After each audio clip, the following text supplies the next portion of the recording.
Bonjour tout le monde et bienvenue à une toute nouvelle édition de À vos marques.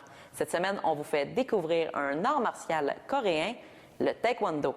Pour l'occasion, on va recevoir M. François Chassé, qui est entraîneur du club de taekwondo Laurentides, et deux athlètes qui ont participé au dernier US Open au Nevada, Kimberly Lachapelle et Savannah Tardy.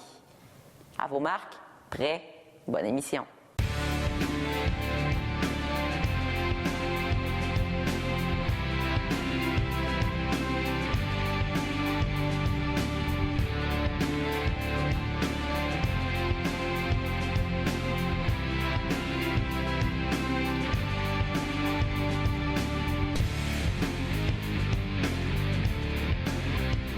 Pour débuter l'émission, je suis avec M. François Chassé, qui est fondateur et entraîneur du club Taekwondo Laurentides. Très content de vous avoir à l'émission. Merci. J'aimerais savoir, premièrement, qu'est-ce que le Taekwondo exactement? Le Taekwondo, c'est un sport qui est reconnu mondialement, internationalement, qui est un sport olympique. C'est un sport de combat, on utilise beaucoup les pieds, les jambes, plus que les mains, plus que les coups de poing. Pourquoi? Le pourquoi que c'est plus utilisé, c'est que c'est plus payant aussi d'utiliser les pieds. Plus qu'on fait de rotation et qu'on touche la cible, plus que ça coûte des points, que ça nous donne des points à notre athlète. Quelles sont les différentes prises peut-être qu'on peut faire pour remporter des points? Les points, OK, tout ce qui est rotation. Exemple, mettons un coup de pied direct au corps, c'est 1 point. Tout ce qui est rotation, on rajoute 2 points, fait que ça fait 3 points au corps. Si on va à la figure, au visage, un coup de pied directement au visage donne 3 points. Puis si c'est avec rotation, on donne un 4e point. Donc, à quoi fonctionne le score là, durant un match, par exemple? Le score, OK, pour les compétitions de haut niveau, comme Savannah et Kimberly, tout dépendant de la compétition qu'on fait, que ce soit internationale ou nationale ou quoi que ce soit, ça dépend toujours du système, comment ils vont placer, mettons, si c'est des rounds, des manches de 2 minutes ou des manches de 90 secondes, de 1 minute et demie. Plus vite que tu vas arriver à un écart de 12 points après le deuxième round, après la deuxième manche, le combat arrête. Donc, c'est un écart de 12 points qui fait que après le deuxième manche, ça va se terminer là. Par contre, si advenant qu'il n'y a pas un écart de 12 points, le combat continue jusqu'à la fin de la troisième manche. Puis après ça, c'est celui qui a le plus de points qui remporte la victoire. Parce que le combat peut s'arrêter avant, par exemple, avec un KO technique. Oui, exactement. Ou pas nécessairement un KO technique, un abandon. Quelqu'un qui reçoit un coup... une malchance reçoit, mettons, un cogne genou à genou, puis il y en a un qui est fait moins fort que l'autre, malheureusement... C'est la personne qui va avoir la celle qui était le plus fort va gagner. C'est pas un beau combat, mais on n'a pas le choix. Des fois, on perd ou on gagne comme ça. Fait qu'on le prend quand on gagne, mais c'est triste, mais c'est comme ça. C'est un sport de combat. Maintenant, vous êtes peut-être moins au courant, mais c'est quoi la différence, rapidement, entre le karaté et le... Oui, bonne question. Le taekwondo? Beaucoup de gens, quand ils m'appellent pour faire les inscriptions, justement, c'est quoi la différence entre le karaté et le taekwondo? Moi, je suis plus en mesure de parler du taekwondo parce que j'enseigne le taekwondo. C'est mondial, c'est la WTF ou la World Taekwondo Federation, la Fédération mondiale de taekwondo. Karaté, on m'a rapporté que c'était plus des coups de pied contrôlés. Nous, c'est vraiment, on appelle ça full contact, là, on frappe avec puissance. Beaucoup cardio. Sport de combat, puis c'est bien reconnu par les Olympiques, comme je disais tantôt. Fait que, si on parle de grade de ceinture, par exemple... grade de ceinture, ça commence à ceinture blanche. Il y a à peu près 13 ceintures, donc c'est blanche. Puis entre chaque ceinture que je vais nommer, il y a toujours une petite barre qui prévoit la prochaine. Donc tu as blanche, jaune, après ça tu as verte, bleue, rouge et noire. Donc, après ça, tu as toutes des barres, fait que c'est à peu près 13 ceintures pour te rendre jusqu'à ceinture noire. Puis après ça, quand tu deviens ceinture noire, tu es automatiquement premier dan pour les seniors, puis premier poum pour les juniors. Puis après ça, selon le nombre d'années, comme la deuxième dan ou deuxième poum va arriver 2 ans après l'entraînement, 3 ans, plus 3, plus 4, plus 5, plus 6. Donc, ça peut prendre des années là, avant d'être... Exactement, exact. Comme moi, là, je suis rendu 6e dan, donc ça fait longtemps que j'en fais. Savannah et Kim sont 2e poum, parce que les autres ont commencé, sont plus jeunes aussi, ont 16 ans, sont juniors. Puis l'année prochaine, ils vont Les poumes, ils vont changer pour Dan parce qu'ils vont être rendus des adultes, rendus à l'année prochaine à 17 ans. Puis, c'est ça. Puis le plus haut gradé de ma lignée, son nom c'est Maître Chong Suli. Il est 9e Dan. Il vit à Montréal. Il a son école à Montréal aussi. Puis on le voit à l'occasion. Ben, moi, je le vois régulièrement en compétition parce qu'il est tout le temps là. Mais à chaque année, il vient donner une clinique à notre école, un séminaire. Puis il fait passer aussi nos grades de ceinture noire à tous les gens de mon école. Mais parlant de passer des grades, comment on fait pour augmenter de grades, là, justement? Comment ça fonctionne? Bien, si on parle de ceinture de couleur, c'est sûr que couleur et noir, c'est pas pareil. Couleur, c'est un nombre de cours, l'assiduité aussi aux cours, parce que moi, j'ai 2 écoles. J'en ai une à Sainte-Thérèse, puis j'en ai une aussi à Saint-Jérôme. Fait qu'il y a possibilité de faire 3 cours à une, puis 3 cours à l'autre, mais ils ont la possibilité d'en faire 6 s'ils veulent. Ça dépend de la disponibilité des gens. Donc, c'est sûr que si tu en fais plus, tu as plus de chances de passer avec une meilleure note que quelqu'un qui va venir peut-être 2 fois semaine, ou 2 fois ou 3 semaines, quelque chose comme ça. Fait que c'est sûr qu'il y a des coups de pied. Puis plus que tu avances dans la couleur de ceinture, ben plus que les coups de pied sont difficiles. Donc, rendu là, après la ceinture noire, ben là, c'est encore plus difficile parce que là, on refait tous les coups de pied que tu as appris depuis le début. Puis là, après ça, on inclut là-dessus un pumsi qui se trouve être en karaté, ils appellent ça un kata pour ceux qui connaissent plus ça, mais c'est un pumsi, là, une forme, un combat imaginaire. Puis, il y a des cassages aussi à faire avec des planches. Il y en a qui utilisent des briques, il y en a qui utilisent de la glace. C'est tout dépendant de l'âge. Je sais parce que les juniors, on fait juste casser du bois. Donc, c'est pas un mythe, là, casser du bois? Non, c'est ça. Puis ça dépend, puis c'est aléatoire. C'est selon la personne qu'est-ce qu'il veut faire dans son examen. Ils ont du combat aussi à faire. Puis tous les coups de pied de base, comme je disais là, au début. Vous, personnellement, est-ce que vous faites encore des compétitions? Non, moi, je suis trop vieux. Mais je fais encore du combat pareil avec les athlètes. Puis je leur dis de me ménager un petit peu parce que faut qu'ils prennent soin de moi. Fait que oui, c'est sûr que oui, j'ai la passion. Fait que c'est sûr, certain que oui, j'ai le goût, puis j'aime ça faire du combat. Fait que c'est sûr que quand j'essaie de faire du combat avec eux autres, ben c'est assez le fun. Là. On se donne des coups de pied, on se respecte. Beaucoup de respect aussi parce qu'il y a beaucoup de personnes de différents niveaux, de différents âges aussi. Il y a des personnes de peut-être 55, 60 qui s'entraînent. Il y en a aussi, c'est des petits juniors de 8-10 ans. Puis je m'entraîne avec tout ce monde-là pareil. C'est sûr que là, selon la grandeur, le niveau aussi de ceinture, parce que c'est ceinture de bas niveau, ben on va y aller tranquillement pour justement, ils sont dans l'apprentissage. Fait que le but, c'est qu'ils reviennent puis qu'ils aiment ça puis que c'était le fun puis je reviens demain. C'est ça le but. D'où vient votre passion au départ pour le taekwondo? La passion, ça fait longtemps. J'avais 15 ans à peu près. C'est ça, alentour de 15 ans. Mes amis étaient tout le temps partis là, à cette place-là. Okay. Puis je me retrouvais tout le temps tout seul ces soirs-là de semaine qui étaient toujours partis s'entraîner. Puis à un moment donné, j'ai été avec eux autres pour voir qu'est-ce qui se passait là. Puis finalement, c'est moi qui ai resté. Puis eux autres ont abandonné en cours de route. Puis moi, j'ai été de gauche à droite, puis j'ai suivi mon chemin jusqu'à aujourd'hui. Finalement, c'est vous qui avez découvert la plus grande passion. Puis je m'attendais. Puis quand on commence ça, c'est sûr, quand on s'inscrit à ce sport-là, puis c'est drôle parce que les gens, quand ils m'appellent, moi, je veux pas faire de combat. Non, on est là pour s'entraîner, garder la forme. Il y en a, j'ai perdu 25 livres. Ils ont tous leurs objectifs principaux. T'sais. Moi, je veux faire ça, je veux garder la forme. Moi, je veux être avec mes enfants parce que je fais beaucoup de co-parents-enfants aussi. Fait que les gens, c'est ça qu'ils aiment. Ils viennent à l'école, puis ils se voient pas comme dans 10 ans, qu'est-ce que je vais faire. Ils viennent pour le moment présent, puis après ça, ça va super bien. Puis moi, quand j'ai commencé, je m'attendais jamais d'être ceinture noire. Moi, le but, c'était de pas être seul. Fait que là, après ça, j'ai continué. M'approchais vers la ceinture noire. Après, ceinture noire, qu'est-ce que je peux faire avec la ceinture noire? Je veux-tu devenir un arbitre? Je veux-tu être entraîneur? Je veux-tu avoir ma propre école? Il y avait différentes voies à aller. Fait que je me suis dit, pourquoi pas? Puis là, au fur et à mesure que j'avançais, il y a des choses qui se rajoutaient à moi, puis finalement, ça. Puis finalement, j'ai 2 athlètes internationaux là, qui ont fait des beaux voyages ensemble. On prend de l'expérience parce que, comme je leur dis tout le temps, oui, c'est le fun de gagner, mais gagner puis tu n'as rien appris, pour moi, c'est pas une victoire. C'est sûr que quand on gagne puis ça a bien été puis c'était super le fun, oui, c'est une très belle victoire, mais quand même que tu apprends dans la défaite, j'ai pas de problème avec ça. puis c'est toujours de l'expérience. C'est sûr qu'on vise toujours le national à toutes les années. C'est sûr que c'est celui-là le but ultime. Même quand on va au US Open, puis qu'on rapporte des médailles ou pas, pour moi, ça importe un peu. Là. C'est vraiment qu'est-ce qu'on a appris, qu'est-ce qu'on va mettre aussi en pratique pour les prochains. Puis aussi, qu'est-ce qui est intéressant, c'est qu'eux autres, Savannah et Kimberly, ils m'aident beaucoup aussi à l'école avec les petits.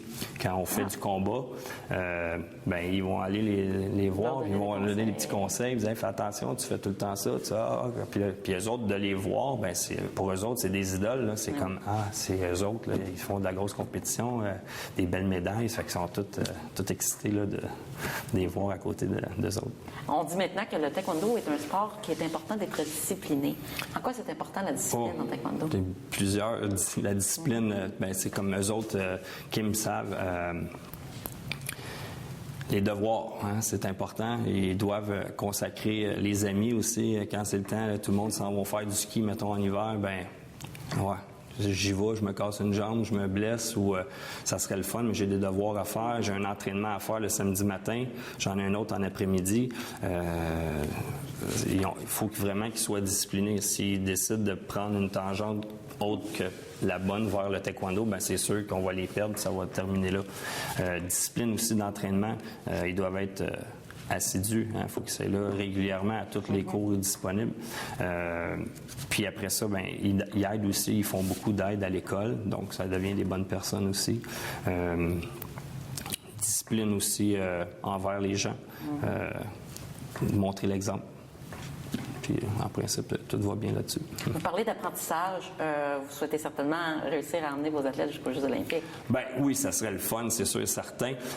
Par contre, on peut les emmener à un certain niveau, sauf qu'à rendu là, à un moment donné, moi, j'ai peut-être pas les qualifications requises pour aller plus loin. Moi, je serais peut-être capable de les apporter à un niveau. Puis après ça, il y aurait peut-être d'autres personnes qui pourraient continuer à les apporter à un niveau supérieur, puis peut-être un autre supérieur. Donc c'est sûr et certain avec la hiérarchie aussi là, dans laquelle on est placé.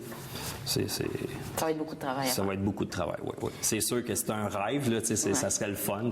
Oui, les gens qui vont représenter le Canada aux prochains Jeux olympiques, on les connaît, on les côtoie, ils sont toujours ensemble en compétition. On se dit bonjour, des fois on se retrouve dans les mêmes restaurants après la compétition, c'est sûr là, que c'est plaisant de voir rencontrer ces gens-là. Encore là, ça c'est de l'expérience.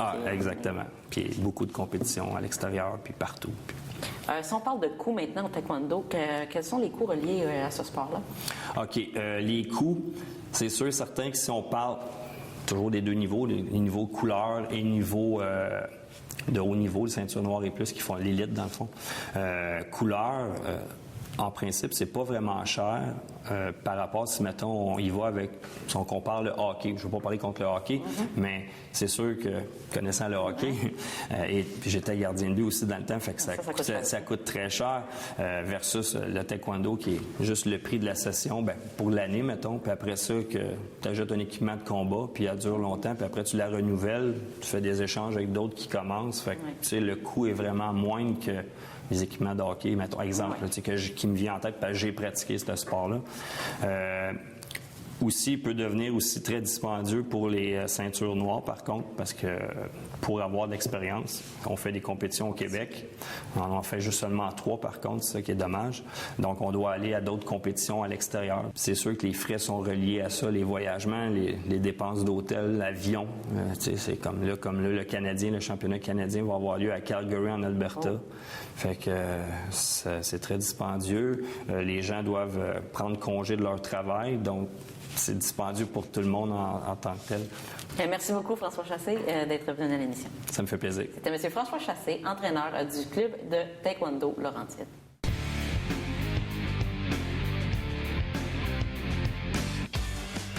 Bonjour, je suis Hélène Lavigne, votre animatrice du Télébingo des Basses-Laurentides. Nous avons rendez-vous tous les dimanches matins dès 9h30 sur les ondes de TVBL, Câble 9 pour les clients, Vidéotron. Il y a 3 500 $ en prix à gagner à chaque semaine. Et pour les points de vente, consultez le site Internet de TVBL, cliquez « J'aime » sur la page Facebook pour tout savoir sur votre Télébingo. Au plaisir de jouer avec vous. À bientôt! Bonjour à tous, je m'appelle Jessica Lapointe, j'ai 25 ans et je suis animatrice, reporter, chroniqueuse à TVBL depuis maintenant 1 an et demi. Je suis une personne vraiment dynamique, passionnée, j'aime la caméra, j'aime rire, j'aime avoir du plaisir et c'est ce qu'on a à TVBL avec toute l'équipe qui nous encadre. C'est vraiment parce que TVBL, ça nous permet de vivre notre rêve, c'est accessible, c'est en fait l'animation qu'on peut prendre l'expérience, on peut prendre confiance en soi, on acquiert de l'expérience donc avec une équipe vraiment formidable. Je suis une personne passionnée qui fonce dans ses rêves et donc je veux dans la vie, vous avez deviné, être animatrice télévision. TVBL me permet ça, me permet de m'amuser, de prendre l'expérience, aussi de prendre confiance en moi parce que dans ce métier-là, c'est très important et c'est donc un bon tremplin pour les plus grosses chaînes si on veut. Mais avant d'arriver aux plus grosses chaînes, on passe par TVBL. C'est donc un rendez-vous cet automne. À bientôt. Je suis maintenant avec Kimberly Lachapelle, athlète en taekwondo. Très contente de t'avoir à l'émission. Moi aussi. Qu'est-ce qui te fait autant aimer le taekwondo? Le fait que c'est un sport que pas beaucoup de gens pratiquent nécessairement. Aussi que ce soit un sport de niveau olympique, tu as des plus grands objectifs, ça te motive. Là. Qu'est-ce qui t'a fait découvrir ça au départ? En fait, c'est mon père qui m'a emmené dans un cours un jour. Et j'ai commencé à aimer ça, puis je l'ai fait plus longtemps que je pensais. Ça fait longtemps que tu es là-dedans, donc il faut que tu aimes ça. J'ai commencé à 7 ans. Les gens sont portés à croire que le taekwondo, c'est pas très physique, mais pourtant, ça demande quand même beaucoup d'énergie. Oui. En quoi ça demande beaucoup d'énergie? C'est beaucoup du cardio, puis c'est vraiment non-stop vu que c'est du combat individuel. C'est pas. Mais il faut toujours que tu sois alerte aussi sur le terrain. Oui, vu que c'est pas un sport d'équipe, c'est vraiment juste sur toi que ça se concentre. Donc. OK. Tu reviens aussi du US Open de taekwondo là, dernièrement. C'est quoi l'importance de cette compétition-là pour le taekwondo au Canada en général? En fait, il y avait 52 pays à cette compétition-là, donc c'est vraiment international. Il y avait des gens de la Chine, de l'Australie, donc ça fait découvrir des nouvelles facettes du taekwondo parce que les gens là-bas, ils s'entraînent pas nécessairement comme nous. C'est quoi quels ont été tes résultats en fait pour cette compétition-là? J'ai fini dans le top 8 sur 24. J'ai fait 3 combats, puis je n'ai gagné 2. Es-tu satisfaite de tes résultats? Oui, vraiment. Oui. Puis j'aimerais que tu me parles aussi de l'expérience d'aller à une compétition d'aussi grande envergure. Il y a plus de stress, mais en même temps, on allait là pour prendre de l'expérience, pour se préparer pour le championnat canadien, donc c'était correct. C'est une bonne préparation. Oui. On parle aussi des Jeux olympiques. Éventuellement, peut-être que tu vas vouloir participer en 2020, je crois.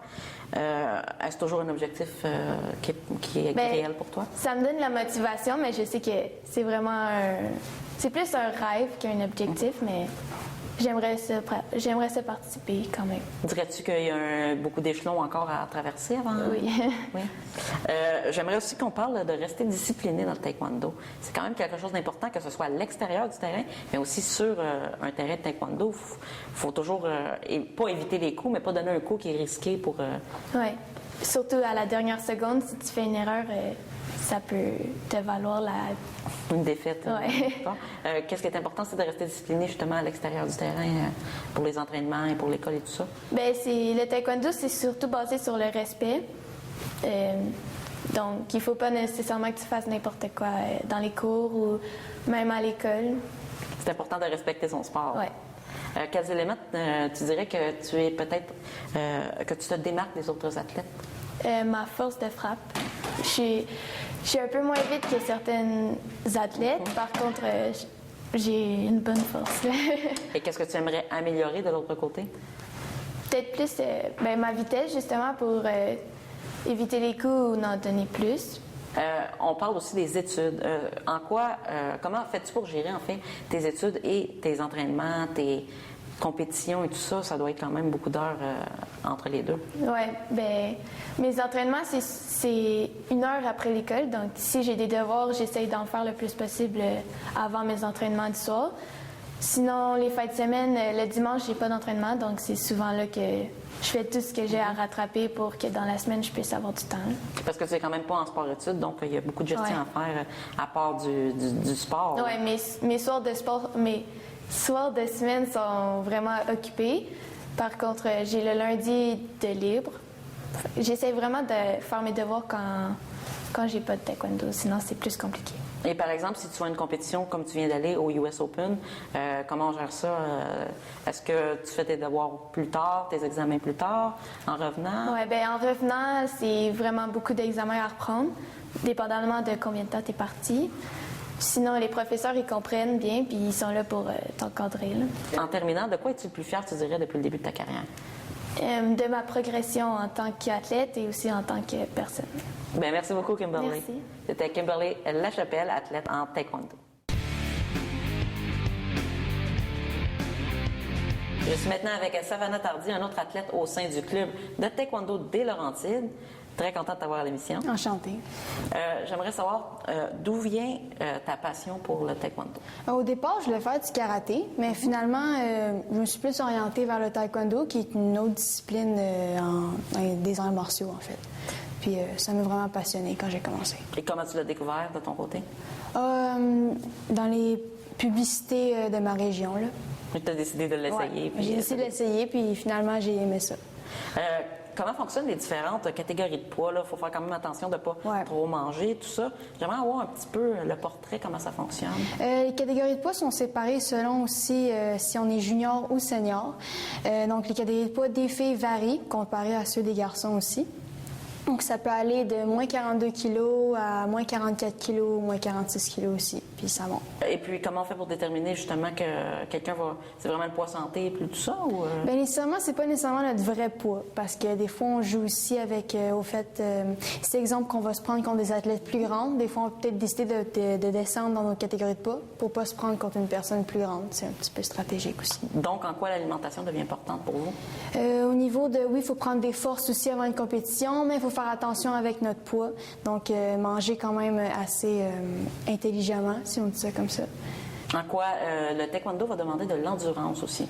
Oui, étant donné que c'est un sport de combat, d'endurance parce qu'on a quand même des rounds de combat. Donc, il faut avoir une bonne endurance pour être capable de finir jusqu'à la fin et d'avoir le plus d'endurance, comme vous dites. Là. On en a parlé un petit peu avec Kimberly par rapport au US Open. En quoi le US Open est une compétition importante pour les athlètes de taekwondo? Le US Open, c'est important pour nous parce que ça nous a permis d'acquérir le plus d'expérience. On a vu des nouvelles choses en considérant que c'est une compétition internationale. Il y avait différents pays, donc chaque pays a un peu ses types de techniques et on s'est inspiré un peu de ça pour se concentrer vraiment sur les championnats canadiens qu'on va avoir plus tard. Et puis, qu'est-ce que ça représente pour toi de pouvoir participer à une compétition si importante? Bien, comme je dis toujours, c'est de l'expérience. Oui, un petit peu de fierté aussi. Dire aux autres que tu es allé pas au championnat canadien, mais au US Open, c'est quand même... t'es allé au US Open, c'est quand même une grosse compétition étant donné que c'est international. Puis j'aimerais savoir quels ont été tes résultats et es-tu satisfaite de ce que tu as accompli? Là, pour ma part, j'ai été plus ou moins satisfaite, mais je me suis dit que c'est passé. Ça va me permettre de mieux me préparer pour la prochaine compétition et j'ai comme terminé dans le top 16 de ma catégorie. Mais je me suis dit, c'est meilleure chance la prochaine fois et ça va aller mieux pour la prochaine. Mais je crois quand même qu'une défaite n'oblige pas nécessairement qu'on va finir dans le fond du classement. Là, on peut quand même avoir un bon résultat par la suite.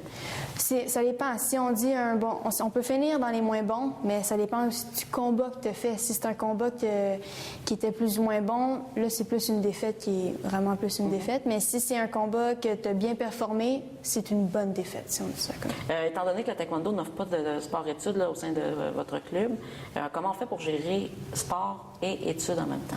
Mais c'est beaucoup de l'autodiscipline. Donc, je dois prévoir les devoirs, les examens, m'arranger avec les professeurs quand je dois les reprendre. Donc, je dois les reprendre au jour de mes retours. Donc, ça t'occupe quand même aussi les études? Oui, quand même. Parce qu'il y a quand même beaucoup d'heures d'entraînement que vous faites. Là. Oui, aussi, en plus. Donc, il faut que je gère études et taekwondo, qui est quand même assez serré, mais j'y arrive. Là. Maintenant, de ton côté aussi, est-ce que tu aimerais participer aux Jeux olympiques de 2020? Oui.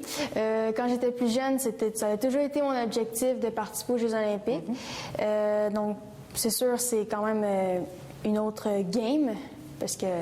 C'est un autre niveau. Oui, il y a sûrement plus d'entraînement à faire et tout. Là. Mais toi et justement Kimberly, vous êtes quand même consciente qu'il va y avoir du travail à faire. Là, oui, c'est sûr. maintenant, tout athlète aussi. Ouais.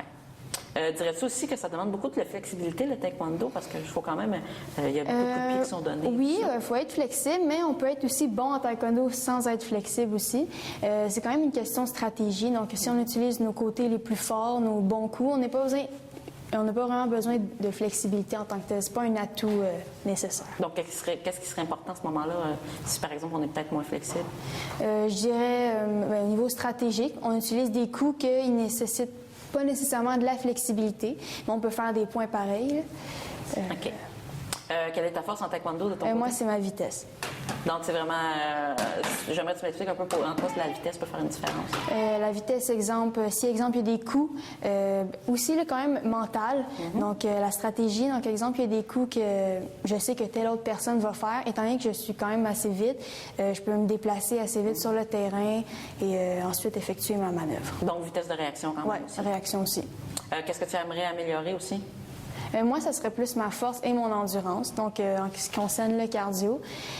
Étant donné qu'on a quand même 3 rounds de 1 minute et demie, et des fois, au 2e round, j'ai plus ou moins d'énergie pour le 3e, donc il faut vraiment que je gère... C'est une gestion du temps durant les compétitions. Au niveau de mon cardio. De quoi es-tu le plus fière aussi dans ta carrière? Moi, je dirais ma persévérance. Au fait que j'ai quand même commencé, j'avais à peine 6 ans.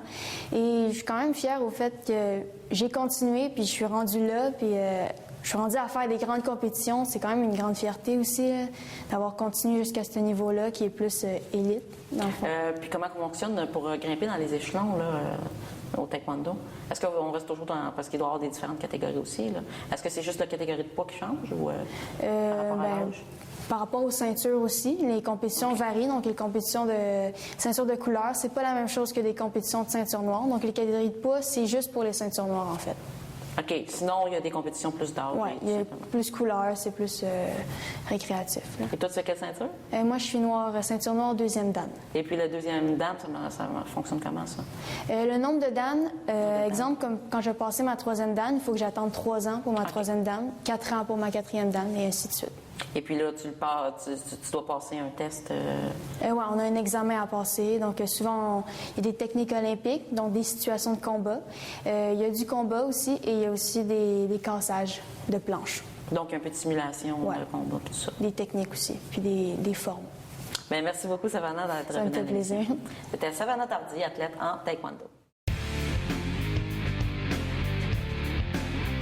C'est tout pour l'émission de cette semaine sur le taekwondo. Pour revoir notre programmation, je vous invite à visiter tvbl.ca. Et je vous dis à la semaine prochaine pour un autre rendez-vous de À vos marques.